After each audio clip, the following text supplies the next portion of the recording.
안녕하세요. 여러분, 의식혁명이라고 들어보셨어요? 오늘은 의식혁명을 통해서 우리 각 개인의 가까운 미래라든지 아니면 사회 현안에 대해서 쉽게 풀어볼 수 있는, 미리 예측해 볼 수 있는 그러한 주제로 우리 양심철학원의 이원일 원장님을 모시고 의식혁명에 대해서 말씀 나눠보겠습니다. 안녕하세요. 예, 네, 안녕하세요. 어서 오세요. 예, 반갑습니다. 예. 아니 원장님 저 양심 철학원이라고 하셨는데 네. 그저 양심은 좀 알겠는데 예. 철학은 또 어떤 의미에서 하시는지. 예, 철학 그러면은 현상 세계를 논리적으로 풀면은 우리가 그거를 과학이라고 하고, 네. 또 정신 세계를 과학적으로 푸는 것을 철학이라고 합니다. 네. 이제 그 정의는 그렇게 돼 있고요. 그 옛날에는 철학이 과학 뭐 이런 걸 다 총괄하고 있었죠. 네. 이제 그런데 이제 지금은 세분에서 나눠져 있지만요. 그러면 철학자 중에 제일 유명하신 분 하면 누가 떠오르시죠? 글쎄요. 뭐 요즘 분이 아니고 옛날 분. 그냥 생각나는 대로 하시면 뭐 소크라테스. 네, 그렇죠. 네. 소크라테스가 아주 유명한 철학자죠. 네, 네, 그렇죠. 그 철학 그분이 뭐라고 하셨는지도 그럼 아시겠네. 그뭐 너 자신을 알라. 그렇죠. 근데 너 자신에 대해서 생각해 보셨나요? 이게 참. 어려운 질문이죠. 예, 제가 좀 철학적이지 못해가지고. 예. 근데 우리나라 말에 이런 말도 있어요. 성인도 자기의 그름은 모른다. 그림이라고 하는 거는 그림이라면 이제 불을 태우면 이제 그 검덩이 같은데 네. 등잔 같은데 이렇게 끼는 그림이니까 자기의 틀림을 모른다는 거죠. 예, 예. 자기의 자기 이제 오류. 그렇죠. 예. 예. 그런데 그러면은 소크라테스가 소크라테스가 아니고 우리나라 말에 그런 말이 있다면은 소크라테스는 그럼 자기의 그름을 알았을까요? 자기의 틀림, 그리고 자기 오류를 알았을까요? 뭐 어느 정도는 알았겠죠. 네, 그렇죠. 예. 알았을 수도 있고 몰랐을 수도 있고요. 그러니까 뭐 사람이니까 아무래도 뭐 오류가 있을 수 있잖아요. 그렇죠. 근데 예, 뭐 당연히. 많은 것을 알았겠죠. 예. 그분은. 근데 철학의 시작은 왜 이런 말씀드렸냐면 악처 그러면 떠오르시는 분이 떠오르죠. 그분 와이프. 와이프죠. 제가 집사람한테 농담할 때도 네. 가끔 이렇게 얘기해요. 나의 논리적으로 좀 안 맞는 얘기를 하면은 이러한 소크라테스 마누라 같으라고 그러면은 기분이 크게 안 나빠하더라고. 악처라는 것보다는. 그래서 이제 우리 마누라 별명이 소크라테스 마누라입니다. 네. 그러니까 철학자인 저하고 잘 맞는 거죠. 예, 예. 사모님이 그렇다면은 원장님이 소크라테스 그렇게. 농담이고요. 네네. 그러면은 제 생각에는 만약에 자기의 그름을 알았다면은 소크라테스가 마누라를 악초로 만들지 않았을 것이다 하는 전제가 있죠. 네. 어떻게 생각하세요? 글쎄요. 다른 생각이 있으실 것 같아. 저는 오히려 그 와이프께서 소크라테스 와이프께서 소크라테스 같은 그런 위대하신 분을 만든 거 아닌가라고 거꾸로 악체였었기 때문에 네. 위대한 철학자가 생겼던 것 같다. 아무래도 생각이 많이 되겠네요. 그렇지. 예. 그것도 예. 논리적이잖아요. 네네. 그래서 이제 제가 오늘 얘기하면은 뭐 철학 얘기를 하자는 게 아니고 옛날에는 우리 의식이 그 데이비드 홉킨스 박사에 의하면은 190 정도에 머물렀었어요. 190이라는 게 뭐죠? 데이비드 홉킨스 박사가 네. 여러 번의 실험을 통해서 네. 시험과 여러 사람을 모아놓고 시험을 통해서 근육의 힘을 측정한 적이 있는데 예를 들어서 그 히틀러 그러면은 히틀러를 모르는 사람 또 히틀러를 국가적인 영웅이라고 생각하는 사람 네. 통틀어서 근육의 힘이 빠졌어요. 그 힘이 약화됐다는 거죠. 근육의 힘이. 그 말을 듣는 지금 잠깐 제가 이해가 좀 안 돼서 예. 그러니까 실험을 그렇죠. 여러 사람을 통해서. 근력 실험을 통해서. 근력 실험을 하고 있는데 그 사람한테 히틀러라는 그 이름을 들려준다는 얘기죠. 들려준다. 그럼 히틀러를 알고 있건 모르고 있건 어떻게 생각하건 간에 근육의 힘이 빠졌고. 아프리카 토인 될 거다 이렇게. 마찬가지죠. 해도 전혀 모르는 사람. 링컨 그러면 힘이 또 생겼어. 우리가 전혀 인지하지 못하는데도. 예를 들어서 클래식 음악 그러면은 클래식 음악을 좋아하든 싫어하든 힘이 생겼고 헤비메탈 그러면 힘이 빠졌어요.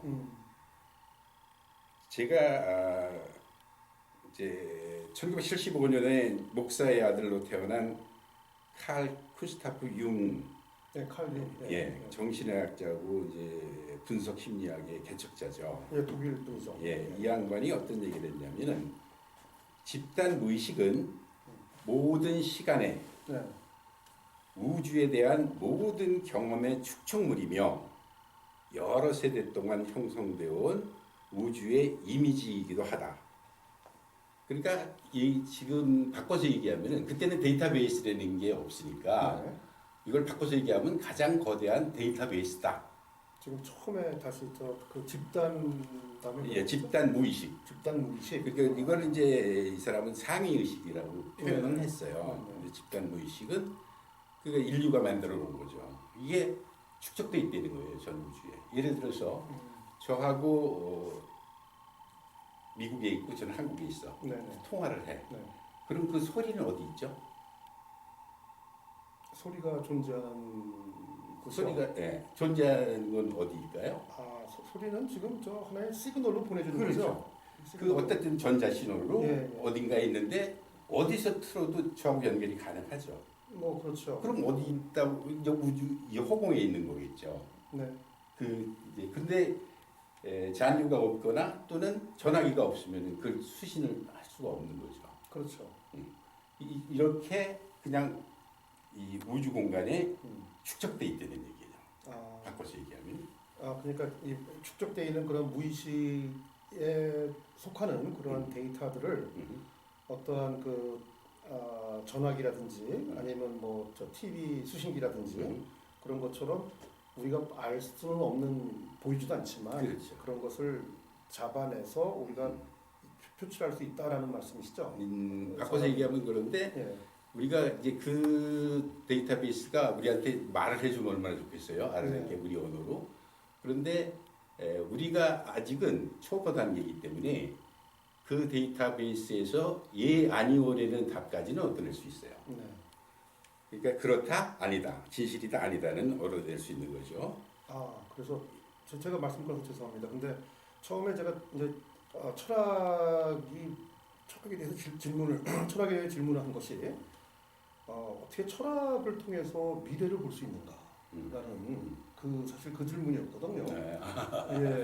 그래서 그 데이터베이스에 모든 것이 다 저장돼 있다면은 예를 들어서 잔류께서는 어떨 때 무의식적으로 행동하는 적이 많잖아요. 의식하지 않고 행동하는 적이 많습니다. 사실. 많죠. 또는 이제 우리 유명하신 요즘 이제 유명하신 유명인이고 다 알려진 거니까 말씀드려도 될 것 같은데 윤석열 씨를 보면은 쩍벌이라고 합니다. 다리를 쩍 벌리고 앉아서 그다음에 그 도리도리를 하죠. 이거는 그 양반 버릇인데 뒤에서 누가 돕는 사람들이 그러지 말라고 얘기했을까요? 안 했을까요? 당연히 했겠죠. 그렇죠. 그렇지만 또 버릇대로 나오잖아요. 그 우리 무의식은 참 고치기가 힘든 것이다. 우리가 생각, 오감, 감정 이것을 우리가 의식이라고 그러잖아요. 무의식은 우리 몸에 배 있지만 곁으로는 표출이 안 되는 것을 우리가 무의식이라고 하죠. 즉 마음과 연결이 돼 있어요. 그 마음과 연결이 돼 있는 거를 그러니까 우리가 마음하고 또 따로 노는 경우가 많습니다. 그러니까 그러고 처음에는 이제 그러지 말아야지 그러고 다짐을 해도 다른 거에 갈 때도 무의식적으로 나오잖아. 쪽벌하고 도리도리 아직 못 고치고 계시더라고. 그러니까 그러면 그분이 검사였으니까 당연히 그런 버릇이 생겼을 수 있죠. 왜? 범죄인을 취조하는데 아이고 주인 제가 그 한 가지 여쭙겠습니다. 이렇게 저렇게 하셨죠? 이렇게 범죄를 저지르셨죠? 이렇게 얘기할까요? 글쎄 그건 뭐 그분이 예, 그렇죠. 그분이 근데 뭐 직업상 그럴 수가 없잖아요. 네. 아니 많은 사람들이 그런 그 무의식적인 행동을 많이 하죠. 예. 예. 그럼 도리도리도 마찬가지고 네. 이렇게 살펴야 될 거 아닙니까? 이 친구가 범인인가 이 친구가 범인인가 네. 살펴야 되니까 네. 거기서 나온 버릇일 거고요. 이게 좋다 나쁘다를 떠나서 얘기고요. 네. 어떤 분이 이제 저한테 친구가 얘기하는데 나는 그래서 좋다는 거예요. 윤석열이. 왜? 남자답지 않냐 이거야. 그분 생각이 있는 거고요. 그게 좋다 나쁘다는 그게 떠난 얘기죠. 그런 걸 좋아하시는 분도 있는 거니까 세상에는. 잠깐만요, 원장님. 지금 윤석열 씨 말씀 이렇게 하시는 거 보니까 뭐 다음번 뭐 대선 한번 예측해 주시려고 하는 것 같은데. 그거는 조금 이따 말씀드리고요. 제가 오반가요? 네, 제가 또 조금 이따 말씀드리고 이제 칼 구스타프 융이 집단 무의식이 있다고 존재한다고 얘기를 했잖아요. 그러니까 이제 이렇게 얘기를 했어요. 또 인간 심성에는 자의식과 개인적 특성을 가진 무의식 너머의 의식의 뿌리이며 정신 활동의 원천이고 네.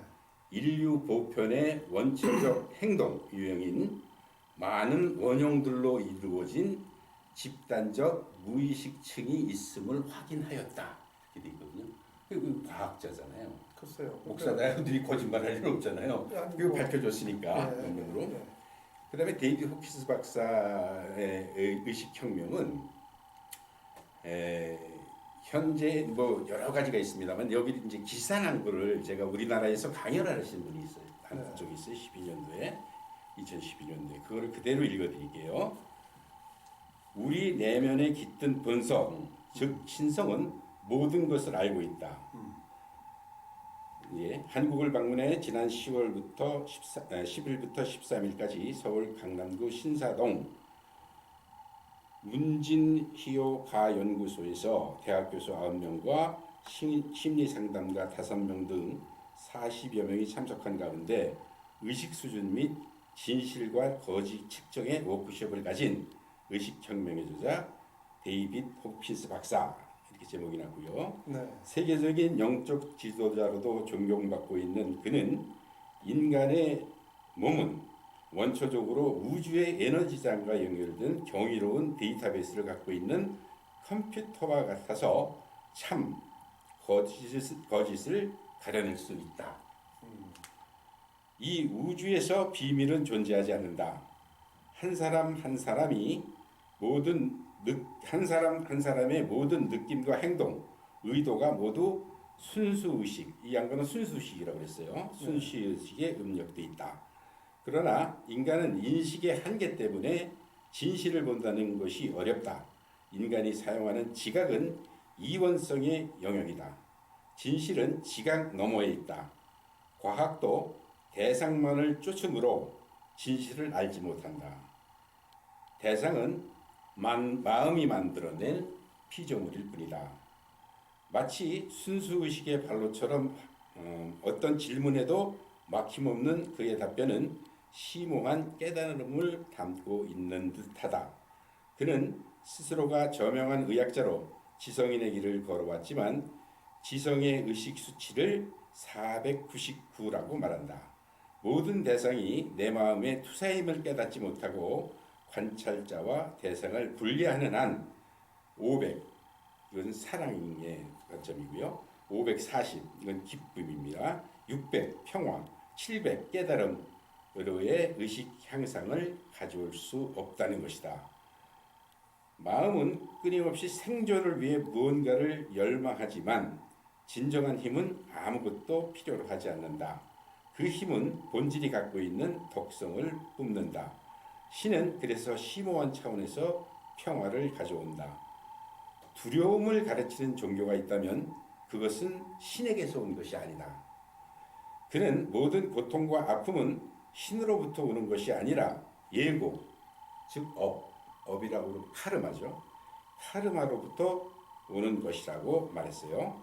그는 인류의 의식에 대해 주목하고 있다. 인류의 의식 수준은 수세기 동안 190을 넘지 못했지만 80년대 말, 이건 제 개인적인 생각입니다만 80년대 말이면 1988년에 우리나라에서 올림픽이 있었습니다. 네. 그 전에 84년도에 LA에 올림픽이 있었죠. 그것도 사실은 반쪽이었었고 그 전에 80년대도 모스크바 올림픽도 반쪽이었었어요. 그러니까 1988년에 우리나라에 모여서 동서양이 전부 화합을 했었기 때문에 이때 의식 수준의 급격한 향상이 있었죠. 그건 참고로 말씀드렸고요. 80년대 말 냉전 종식 이후 갑자기 204로 비약했고 현재 207에 이른다고 합니다. 다른 행성의 생명체에 만약에 어떤 생명체가 산다면 의식 수치를 재보면 돼요. 그 의식 수치가 190이라면 그들을 직접 보지 않아도 그들의 상태를 알 수 있다. 자살하고 싸우고 전쟁을 할 것이다. 190. 우리가 1, 2차 세대전 때 그 이전에 많은 전쟁을 치렀잖아요. 네. 전쟁이 하루도 종식된 날이 없다고 그러는데 세계적으로는 그때 190에 머물 때입니다. 그러니까 다른 행성에도 의식 수준이 190이면 그런 일이 일어날 것이다 하는 예측이죠. 그는 인류의 의식이 이처럼 상승한 것은 인류의 미래가 크게 달라질 것임을 말해준다고 설명한다. 의식이 200 이상이 되면 문명 자체가 상승한다고 말합니다. 특히 지금까지는 적으로 대했던 사람들을 이제 평화로 대할 수 있다는 것을 의미하고요. 북한을 지원할 때도 200 이하의 수준은 조건을 내세우지만 200 이상이 되면 지원 자세가 달라질 것으로 예상하고 전쟁은 아주 간단히 유발됩니다. 지도자가 200 이하의 의식 수준에 머물러 있을 때는 조국이라는 이름으로 민족의 이름으로 사람들을 전쟁으로 불러낼 수 있어요. 그래서 1차 세계대전과 월남전처럼 대량 학살로 이끌어질 수 있는 거죠. 미국 시민인 그는 미국의 의식에 대해서도 국력만큼의 평가는 하지 않는다. 미국은 평화의 저해 요소가 되기도 한다. 미국이 태어나기 전부터 오랜 전통을 가져온 민족들을 무시해서는 안 된다. 미국은 아직 지혜를 배우지 못한 젊은이다. 그는 워크숍에서 직접 북한 지도자의 의식을 측정한 뒤 한반도의 미래를 낙관했다. 과거엔 부정적인 것이 계속 부정을 낳았듯이 앞으로 긍정이 더욱 긍정을 낳을 것이다. 이렇게 되어 있거든요. 네. 왜 이렇게 길게 말씀을 드렸냐면은 이게 의식의 향상이 인류의 가장 큰 공헌을 할 것이다. 뭐 아무래도 라는 전제죠. 네. 그것 때문에 이렇게 장황하게 말씀을 드렸는데 저는 사실 칼 구스타프 융이나 데이비드 코핀스 박사나 여러 선각자들이 이루어놓은 업적에다가 숟가락만 딱 하나 얹은 겁니다. 공짜로. 네. 이런 건 다 연구가 돼 있잖아요. 아니, 숟가락도 어디가 밥그릇 쓰는지 알아야 되는 그렇잖아요. 그렇긴 하죠. 네. 그래서 제가 숟가락으로 얹는 건 느닷없이 얹은 게 아니고 그러면은 이 지금 지구상에 여러 문제들이 있잖아요. 기후 문제가 지금 가장 심각하고 또 아프리카 같은 나라는 뭐 굶어 죽는 사람이 태반이고 북한도 마찬가지고요. 이 지구상에서 나오는 식량을 가지고 전 세계 사람들이 다 먹을 수 있음에도 불구하고 왜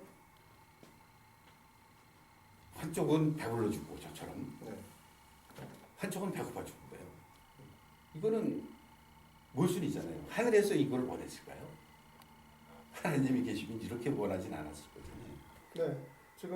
지금까지 우리 의식혁명에 대해서 또 의식혁명을 통해서 어떻게 그 많은 데이터베이스, 그 무의식 중에 있는 데이터베이스를 취합해서 미래를 예측할 수 있는 그런 능력이 생기는가, 그것을 데이비드 호킨스 박사의 의식혁명 그걸 통해서 설명해 주셨어요. 네.